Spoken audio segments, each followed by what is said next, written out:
This week I got to talk with Vanessa Lillie, who just published her third book, Blood Sisters, that I absolutely loved. She is also the host of an Instagram live show on her Instagram that you can find in the show notes called "'Twas the Night Before Book Launch," where she interviews a lot of the authors that we all love as mystery thriller fans the night before their books come out. Some of my very favorite authors have been on that show with her, so definitely add that to your list of shows to listen to. But today we talk about her book, Blood Sisters. And it is about Syd, who is a Cherokee archaeologist for the Bureau of Indian Affairs, who escaped her hometown as fast as she could after surviving a violent night in her teens. When a crime scene in her hometown is brought to her attention, she's pulled home just as her sister goes missing.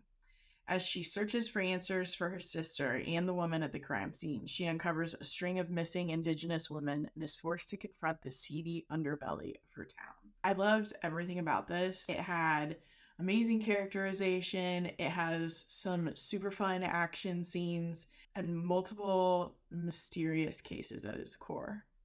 I couldn't wait to talk to Vanessa about it, so let's get into our conversation. So today I'm here with Vanessa Lillie to talk about Blood Sisters. And I'm very excited to get into that, but I did want to get to know a little bit more about you. So my first question is, when did you know that you wanted to write a book or that you wanted to be an author? Mm-hmm. Yeah, so I think like a lot of authors, I started out writing a lot as a kid, and then kind of life got in the way.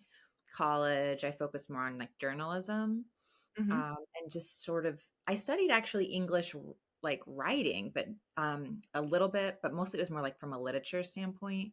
So by the time I was in my early 20s, I had this feeling of like longing for something. I really wanted, like I worked in public relations and marketing, and I really, like, on paper everything was good, but I just wasn't creatively happy or fulfilled. And I think I'm a big kind of like, I think a person's life purpose, which is such a big term, but I don't think it has to be like your job or anything. But I think the thing that kind of lifts your spirit, and maybe it's knitting, maybe it, like, I don't know what maybe it's dogs, like, but I think we all kind of have something that's good for the soul and good for the spirit. And sometimes you can monetize it.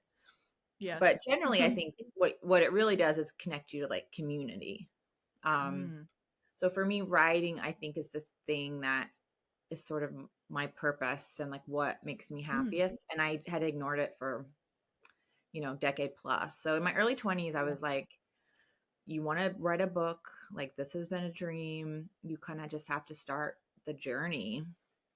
And it would be 13 years later that I would be published.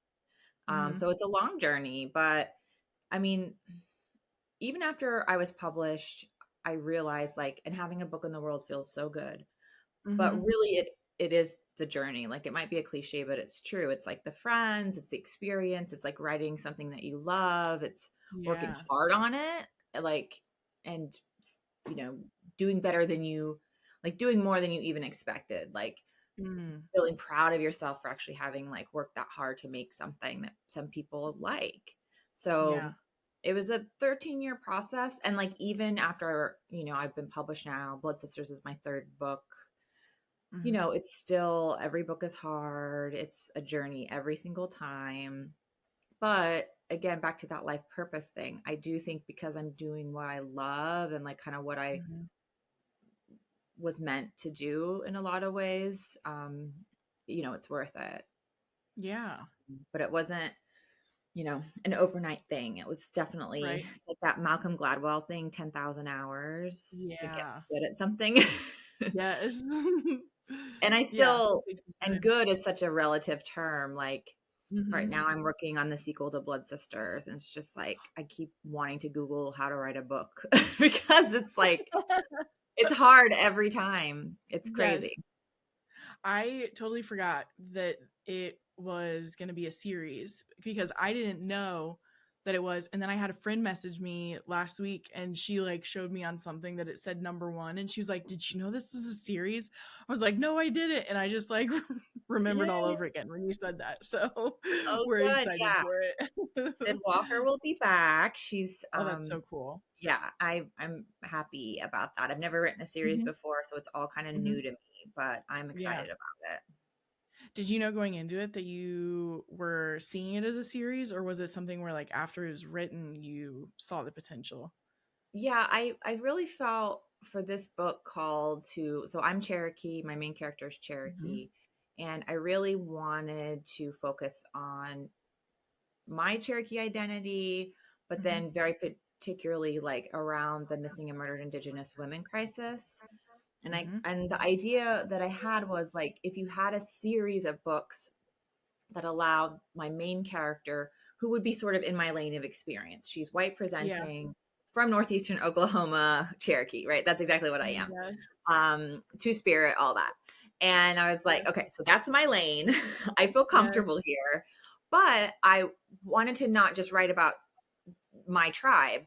Like I wanted Hmm. to write about other tribes and go to other places and elevate other issues. So I thought a series would be Hmm. great because I could have this character. Because the thing is, I couldn't really do standalones with like different main characters each time because I only really want like feel comfortable writing from my view in Yeah. this area. Like there are just so like publishing has limited seats, and I'm not going to write Mhm. a book from the perspective of an Osage writer because Right.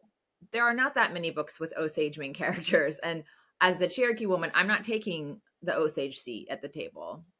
Yep. So I knew I needed to be right here. And so I was like, well, a series would be great because I could write the same character, get to know her, and then, Mhm. but she's an archeologist. So that would take her, and she's an archeologist for the Bureau of Indian Affairs, which is the organization that manages all the tribal land in the country. So, Yeah. her job could take her to different places. Mhm. So it sort of came more from a place of wanting to learn about other tribes and share Yeah. information with readers about them. And Yeah. again, needing to stay in my lane of experience because standalones, Mhm. I think I would need to change up the character pretty radically for a new Right. book. Right. Yeah, that makes a lot of sense. I was gonna ask about that. So Syd is a white presenting Cherokee woman as well as you. So a lot of that is coming from yourself. So like how much of your own experience did you bring? How much was it kind of like other stuff? How did you go about that? Yeah, I wrote a lot about like around the white presenting stuff. I mean, I say that, right now that term feels correct because it acknowledges my white female privilege, which I think is important. Right. Um, y- and I think with so many people living with an identity that's been erased or people try to Mhm. erase it, right? That's so much of the Indigenous experience. Yeah. We're still trying to like come up for terms and explanation around our identity. And Yeah. so for most of Syd's perspective, I did sort of lean on my own things like people asking, well, how much Indian are you? Like, kind of like Right. anytime I volunteered, oh, yeah, I'm Cherokee. It's like, well, how much are you? And it's like, well, what answer do you Yeah, want? Like, I know. it's like, Such a strange question. what Yeah. number would feel good for you to think, oh, you're enough. You're enough to be like, it's such a weird Yes. question.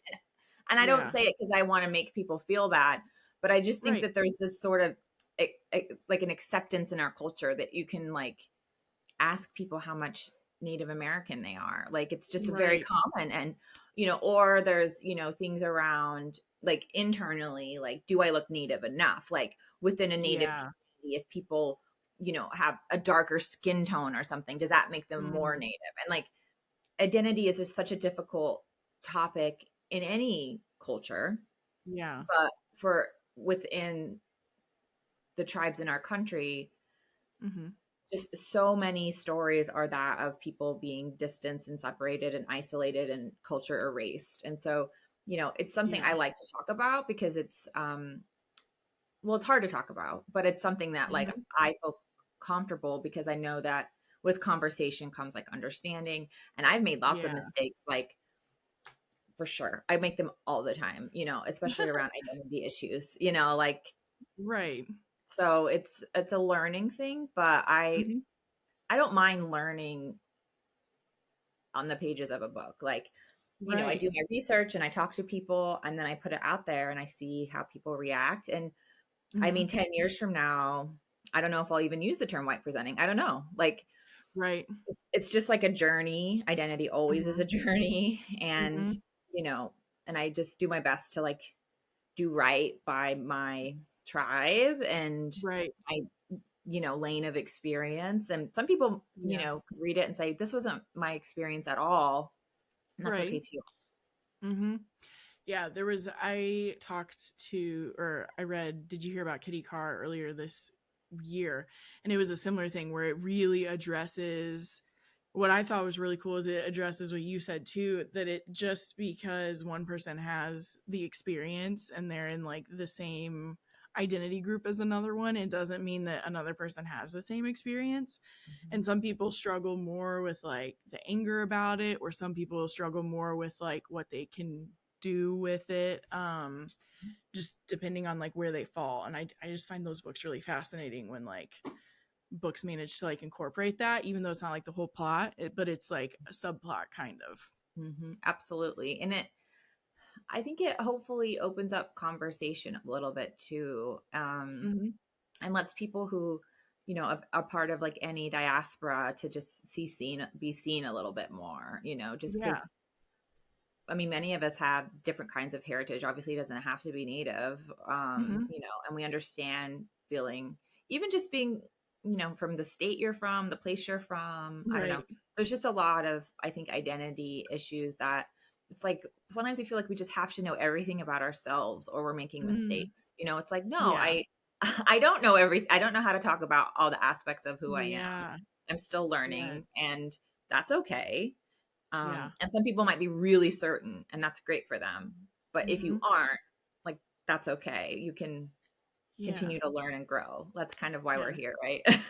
Yes, I love that. I am someone who gets like way too hung up on like, am I doing the right thing? Am I expressing myself the right way? So I love that. Like, even about yourself, like, you don't have to be completely sure of everything, especially not all the time. You might change. Hopefully, we do, right? I mean, I think Yeah. we're always learning and growing. If we're not, like, if I knew myself at 22, God, like, like I needed to grow Yeah. and learn, and I still will continue to do that. I mean, we live in such a big, wide, exciting world, and there's so much Hmm. information and perspective and Yeah. storytelling, really, right? That's how we learn so much is through storytelling, not just books, Yes. but all the time. Stories we tell each other, all of it. Hmm. So it's it's an opportunity for growth. I mean, when I go back and read like my debut, there's things in it that I think, oh, I definitely wouldn't describe something that way, or oh, but that's okay. It's like a Yeah. moment in time, and when a reader Yeah. reads something, it's also their moment in time of what they're Right. experiencing in their life, which is why Yeah. storytelling is so important. Yeah. I completely agree. Um, Speaking of storytelling, what is your writing process like? So like how do you kind of get started? Typically this turns into are you a plotter or a pantser, but Sure. what's your approach? So the one of the biggest parts of my process is research. Even though Mm, I write kind of suspense and thrillers, I'm really into making as many elements of the plot based in real life. That's something I mm, love as a reader. And for whatever reason, it's hard for me to just make everything up.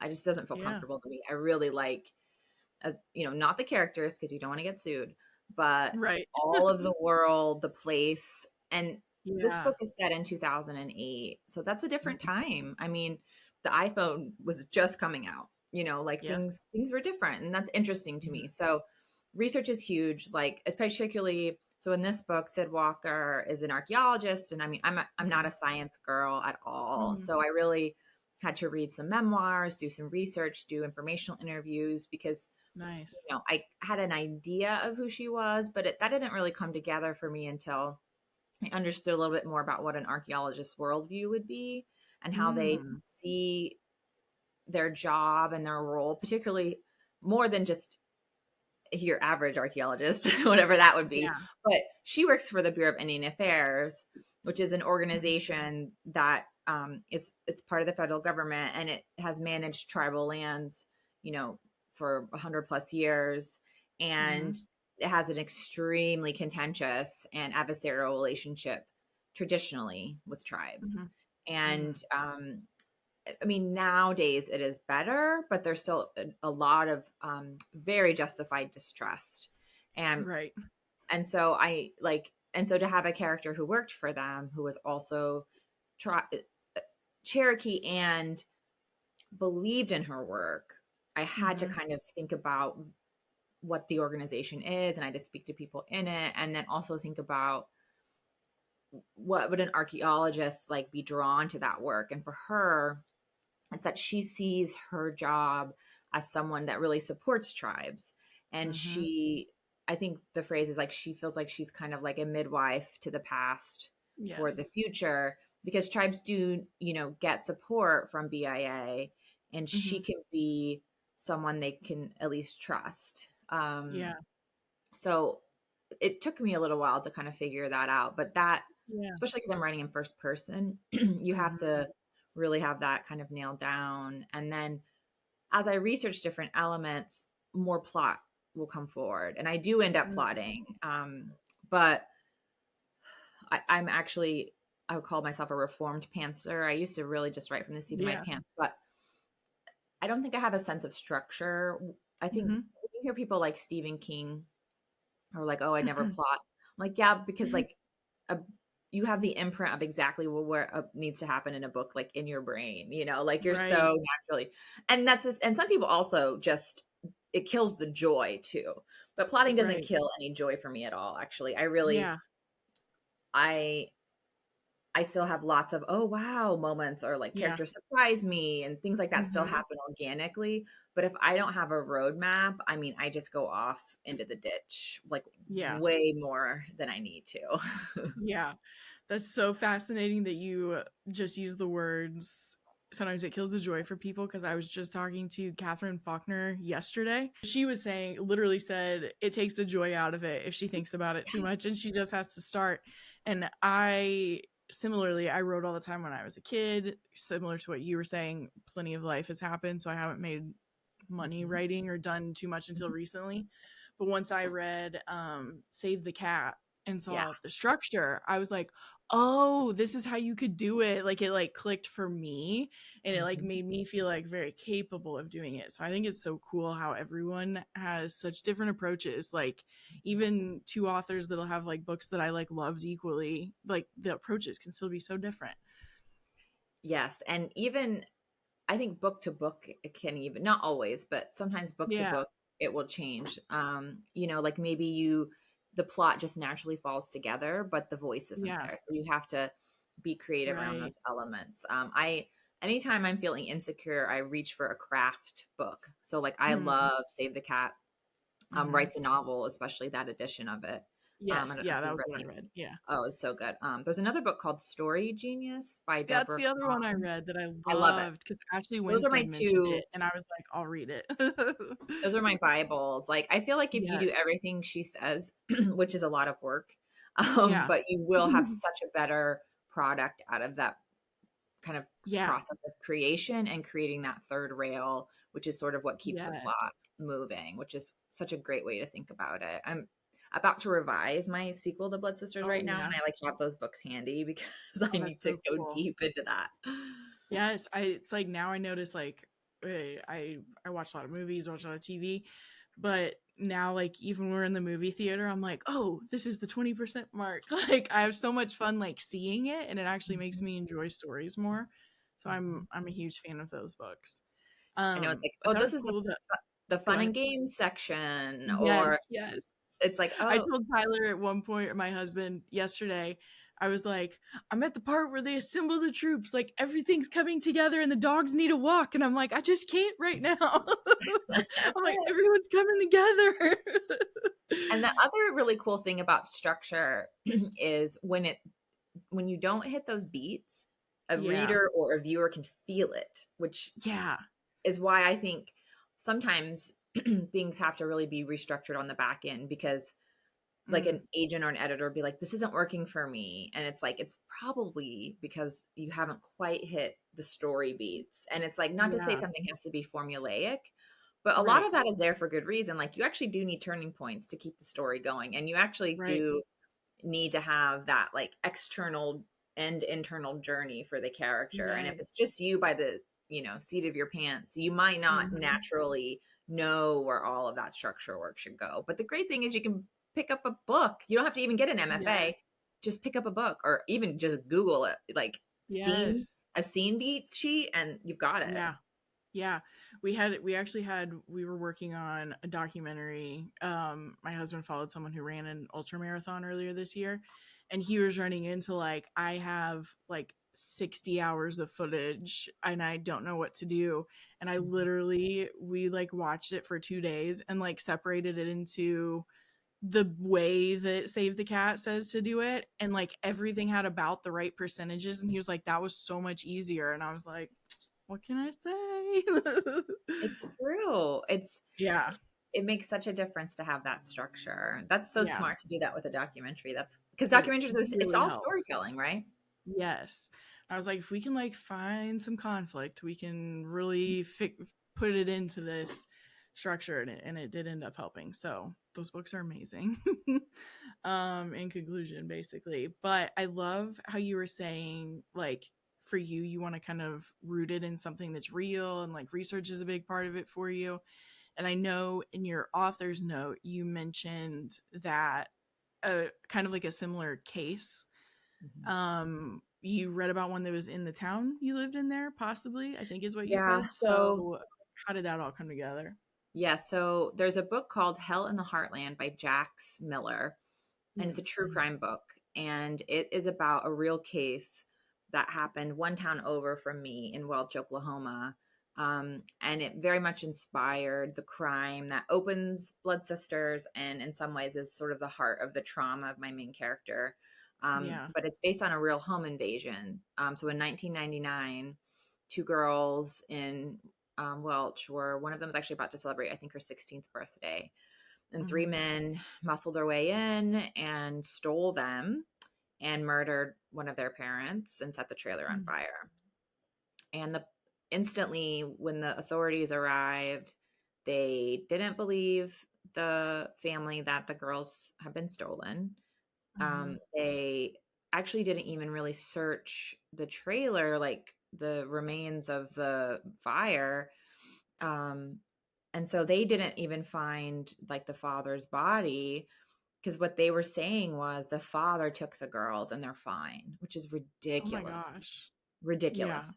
And as we all know, because we all watch CSI, the first Mm-hmm. 24, 48 hours are so critical in finding these, Right. people who go missing, or just clues and evidence that you might need for a prosecution. Anyway, so Mm-hmm. they didn't do that.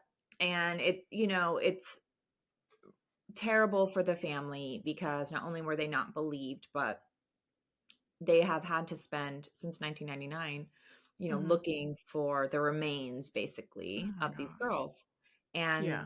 they have been tirelessly looking. And so I never knew the girls, but I've certainly watched the family and their struggle. Mm-hmm. And like I said, Jax wrote this wonderful book about it. And so for me with Blood Sisters, I knew, because that experience of not being believed is so common in missing and murdered Indigenous women cases. In fact, one of the girls is Cherokee, but more to the point, it really is just indicative of law enforcement not believing, Yeah. or families not even having that support. Because if a crime happens on tribal land and there's like a white man involved, they can't necessarily arrest him.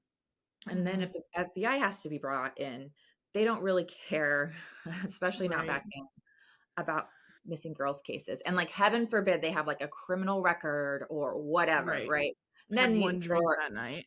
yeah, exactly, exactly. Yeah. So it's like, so I knew that I wanted that crime to sort of be the heart of it. And Mm-hmm. it also speaks to this larger issue of Yeah. families not being believed and girls being stolen, because it isn't it is missing and murdered, but what it really Yeah. is they're stolen. Right. Right. Yeah, and the families just never find anything out. Yeah, it's just taken from them. Yep. And they just don't have any recourse. I mean, Yeah. there's actually, I don't know if you read Winter Counts by David Heska Wanabli Wyden. Mm-mm. It takes place on the Rosebud Reservation. It's a thriller too. But there's a character in it who's kind of like an enforcer who Mm-hmm. helps people find justice in their tribal Oh, community nice. because they don't have anywhere to turn, right? So Yeah. it's something that's just happens, but it's not Yeah. acceptable. And thankfully, with like social media, and we kind of have more of a language around what was happening. I mean, Mm-hmm. when Blood Sisters was set in 2008, we didn't have the missing and murdered Indigenous women language. Of course, it was happening, but we Right. didn't have like the phrases that you could share and like hashtags for activism. And so thankfully Right. social media has been able to kind of elevate this more. And then there's like Yeah. actually there was just Red Shaw Day was just Sunday of of wearing a red shawl for the missing and murdered Indigenous women remembrance. Mhm. So, there's more activism to elevate it, Yeah. but I think it does kind of go back to people being believed and families Yeah. being supported and understanding even where they can get support to find, these women and girls when they go missing. Right. Um, so you also kind of incorporate sisterhood very much throughout the whole book. And it's kind of these relationships she has like directly with her sister and as well like girls she grew up with where it felt like they were sisters as well. And it's kind of from what you were even just saying there, it's almost like that was the last place that could like help was like themselves, like they were the only ones that they could kind of count on to even do anything about it. Mhm. So how did you kind of approach that? Did you know going into it that you wanted it to kind of really follow sisterhood closely, or did you kind of find that while you were writing it? Yeah, I think from kind of a couple different views, like within a lot of tribal communities, they are often matriarchal, Mm-hmm. and or there's a tradition of matriarchy, and Yeah. women having leadership roles that was like foreign to like the Western view. There's stories Yeah. of like when people came over on ships, like English people would be like, why are you listening to the women, and like why is there a woman in this these council meetings and things. Like a lot of the power that women had was sort of chipped away through these traditional systems. Yeah. And so in that sense, I knew women would be a part of it. But also the sort of sisterhood that can happen, with young girls is Mm-hmm. very powerful. And those childhood friendships, whether or not you stay in touch, do sort of stay with you your whole life and shape who you are. And Yeah. certainly when there's a trauma around one of them, I Mm-hmm. think that always lives with you. Like there's a ghost character in this based on her friend that was murdered in the opening scene. And just for me, I think that's an example of just like trauma is a ghost, and it does sort of live with you Mm. and pop up at the most inopportune times. Um, Yes. and so, I knew that sisterhood is sort of bittersweet sometimes, when you Mm-hmm. have that trauma, or in the case of Syd and her sister, who she loves so much but has a drug problem. And it's like, Yeah. how many times do you let a person break your heart before you Mm-hmm. create some boundaries? And I think in Yep. Syd's case, she, created boundaries that were both physical. She moved across the country as well as Mm-hmm. emotional. And then I think there's just the question of, do you ever lift those boundaries, and like, what does that look like? And Yes. of course, she's always her sister, but Syd hasn't really been there for her in the past few Right. years. So it's kind of, I don't know, it's like, it's not really an easy answer, and it's not Mm-hmm. meant to like put judgment on anyone putting boundaries down, because boundaries are really Right. important and hard to do. Yes. I was interested in the dynamics of a relationship, Yeah. kind of put under those pressures, Mm-hmm. and everyone's sort of like a little bit right and a little bit wrong, in Right. this hard times. Yeah. And I don't know, just I'm always more interested in stories about women too. Yes. Oh yeah. Me too. The thing with Syd that I really liked, and I'm also talking for myself, I'm sure right now, but I love that you like did explore her trauma, and there has been a lot of pain in her past growing up. And sometimes that makes her like very closed off, and sometimes it might seem like cold on the outside to other people, but when we're in her mind, we just like know where she's coming from and why she's needing to cope that way. Mhm. So did you like do anything to approach like keeping her a really sympathetic character, even though sometimes she's like, oh my gosh, this is too much? No. Yeah. So she's having it in first person helps a lot because you are in the Mm-hmm. character's head. And I tried to make her a little bit self aware, even when she's making, choices to be a little bit cold or distant. Um, because so much those kinds of things are for self preservation or Yeah. just old trauma responses, things like that. But she's on a search for justice, so the Mm-hmm. choices she make are a little dangerous. Yeah. So I knew first person would help too. Like if you were just reading this Mm-hmm. and it was like third and this character was just Yeah. running into danger all the time, I think that would Yes. be hard as a Yeah. reader. But I sort of did my best to like justify it because I'm just not Mm-hmm. gonna write a book with a character who like sits around waiting for the police to come. Like I'm just not Right. very interested in that. No. Which means that she's like making some choices that are a little Mm-hmm. risky. But I Yeah. feel like I don't know. Like I think if something happened, like I only have a brother, but if my Yeah. brother or like a best friend was in like mortal danger, I Right. mean, would I sneak onto a You'd be doing compound? it. Probably. Yeah. I don't know. Yes. Like if the police Those weren't things are helping, amazing. I was so scared through all of them. But yeah, I would be the same way. Like if someone I cared I thought was there, like I'd be doing it. yeah. So and certainly as a reader, like I want my main Mm-hmm. character to be like super proactive, even if Oh I'm like, yeah. what are you doing? But it's also like, but Yes. also keep going. Yeah. Because if you're, Yes. sitting at home, it's not interesting to me. So Yeah. I did know that, I was gonna have to justify a lot of behavior. And I'm just Mm-hmm. like, I just want to write a character that goes after what they think is right. Like I just think that makes Yeah. for an interesting character. Um, Yeah. like in the sequel, I don't know if this will stay, but like she's sort of like breaking into this like compound where she like it's like a rich kid camp basically where she thinks there's some remains is like Ooh, the okay. opening. So I've like listened Yeah. to nothing. I'm just like, you know what? We're gonna just be who we are, which is like Yes. I love that though. Yeah, it does make her such a fun character. I was like, there just are. There's some action sequences where like I like realize I'm like sitting up again, and then I'm like, oh, okay, I can sit back down again. good. So I'm I glad. loved it. I loved that she was just going for everything. Yeah, I'm a pretty impatient reader, and Mm-hmm. there's usually a moment when I finish a draft and I'll take a day or two away from it and then sit down and upload it onto my Kindle Yeah. and try to read like a reader and be like, this is not your book. Yes. Like, and there were a couple times when I was reading it and I thought, oh, this is too boring. Like, I need a car chase. I Yeah. need like there was like a couple like I really want there to be a lot of there's some breaths, but for the most part, a Yeah. drumbeat of intensity building. Mm-hmm. So I don't know that I would naturally be like, oh, you're a writer who writes car chases, but I Right.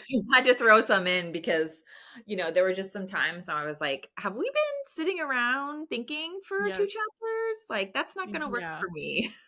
Yes, I totally see that because the pacing was like it reminded me of. I remember I was texting Gare when I was reading it. I was like, some of it is like spy thriller pacing, like because she is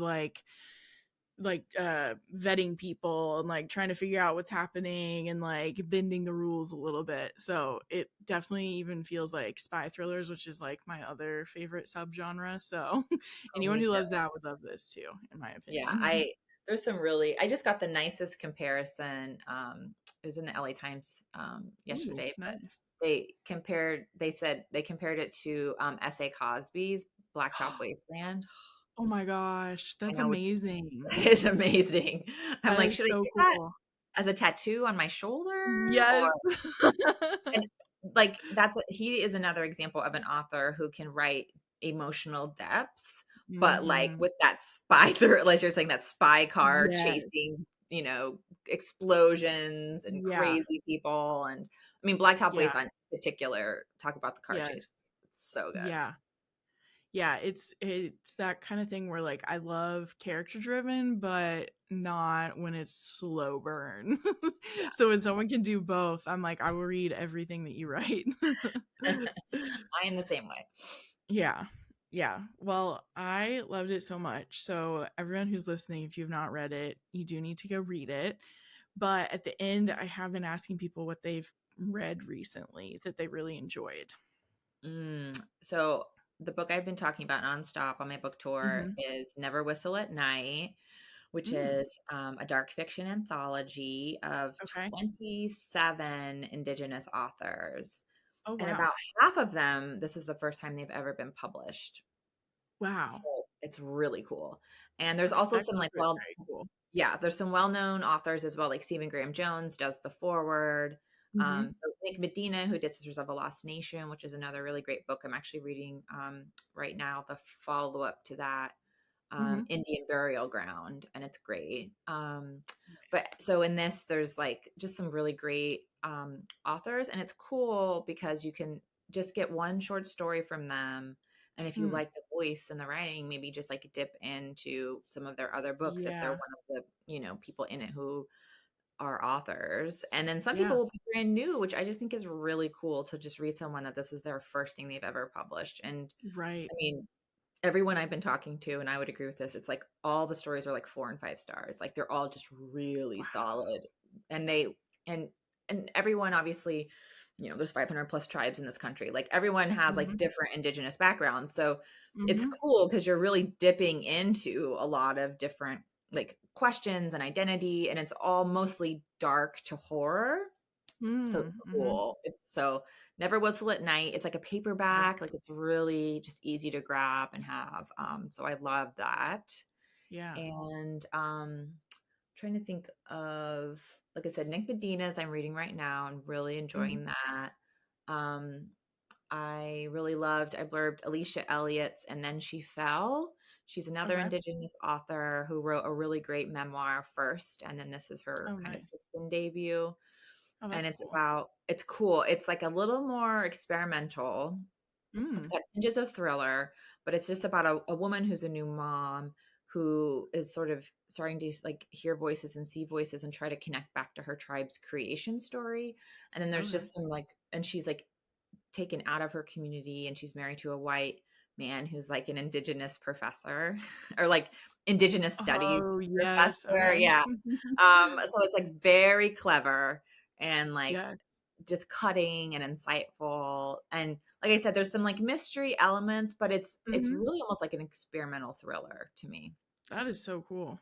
Yeah, it's great. That I sounds mean, fun. I think she's so talented. So I really loved that. And Yeah. Sweet Bear, sorry, The Berry Pickers just came out Okay. by Amanda Peterson, which is about it's also like a literary fiction, and it's about a woman who's essentially sort of taken when her indigenous family is picking blueberries in Maine. And so it's Mm. sort of a family story, but it's just like really Mm. beautiful. And it's a debut, which is cool.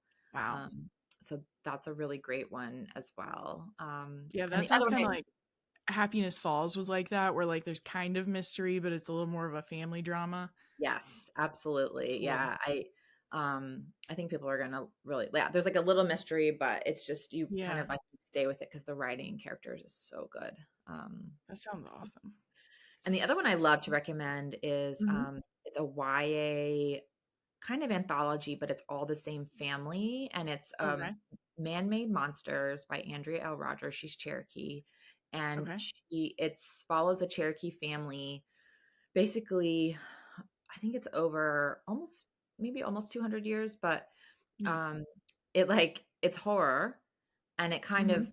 opens with a girl who gets essentially like turned into a vampire, Okay. and it ends with like a zombie virus apocalypse, Whoa. and it goes and there's like lots of different forms it takes, Mm.